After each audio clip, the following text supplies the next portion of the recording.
Years ago, on the TED stage, I announced a company I was working with at the time called Odeo.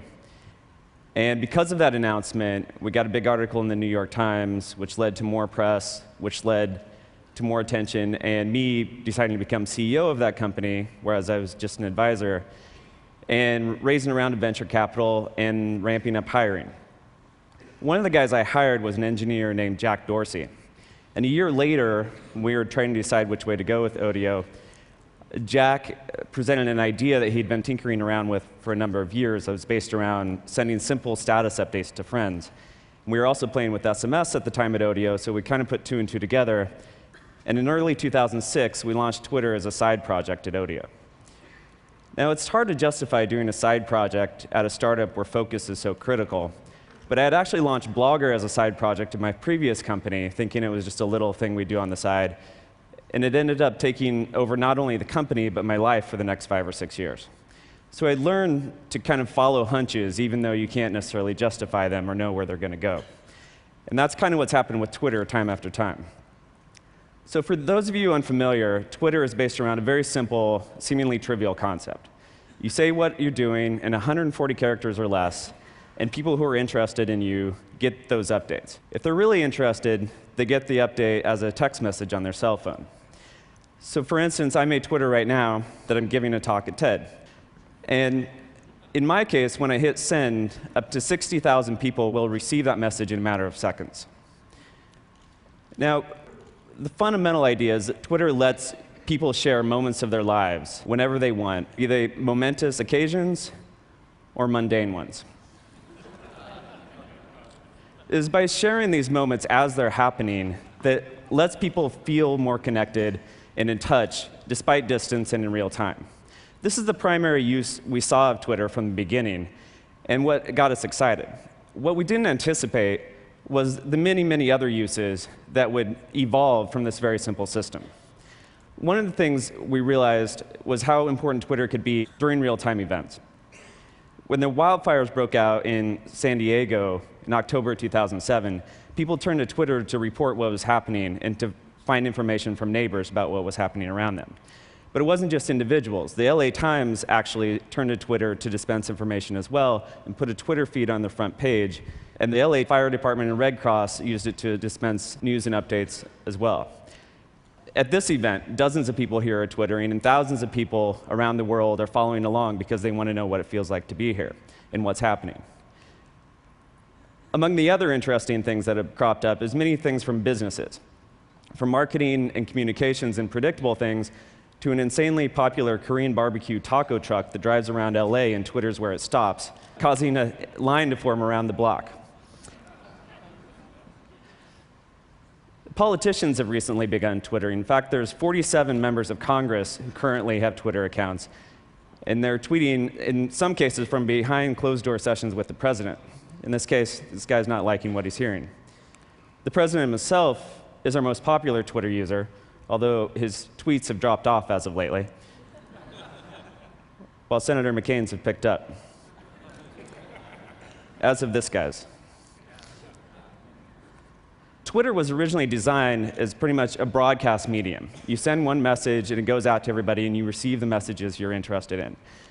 One of the many ways that users shaped the evolution of Twitter was by inventing a way to reply to a specific person or a specific message. So this syntax, the @username that Shaquille O'Neal is using here to reply to one of his fans, was completely invented by users. And we didn't build it into the system until it already became popular, and then we made it easier.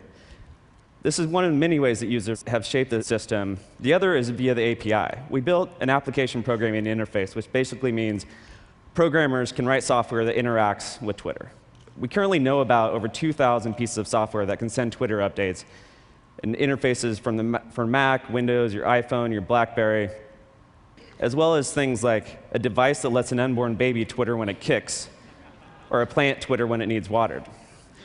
Probably the most important third-party development came from a little company in Virginia called Surmise.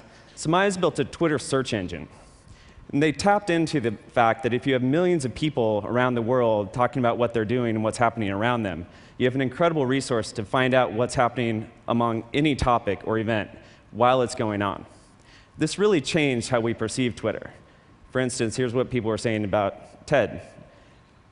And this is another way that our mind has shifted, and Twitter wasn't originally what we thought it was.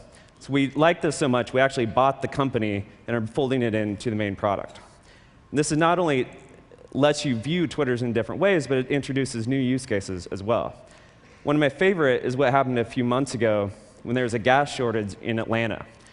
Some users figured out that they would Twitter when they found gas, where it was, and how much it cost, and then append the keyword ATL gas, which let other people search for that and find gas themselves.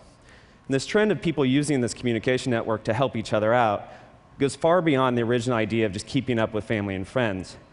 And has happened more and more lately, whether it's raising money for homeless people or to dig wells in Africa, or for a family in crisis. People have raised tens of thousands of dollars over Twitter in a matter of days on several occasions. It seems like when you give people easier ways to share information, more good things happen.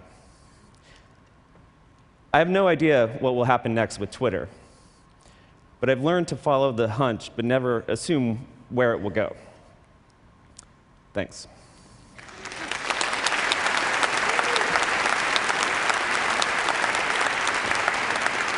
We're not quite done yet. So look, if we could have this screen live. This is actually the most terrifying thing that any speaker can do after they've been to an event.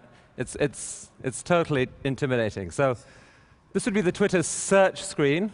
So we're going to just type a couple of random words into Twitter. For example, Evan Williams. Evan Williams, give people more good ways to share information and follow your hunch at TED. Currently listening to Evan Williams.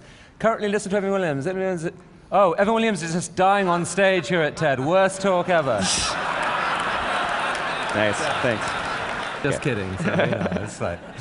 But literally, in the 8 minutes he was talking, there's about 50 tweets already came on the talk, and so he'll see every aspect of it, of the reaction, the fact that Barack Obama is the biggest Twitterer, the fact that it came out of TED. I don't think there's any other way of getting instant feedback that way. So you have built something very fascinating, and it looks like its best times are still ahead of it. So thank you very much, Evan. Thank you. It was really interesting.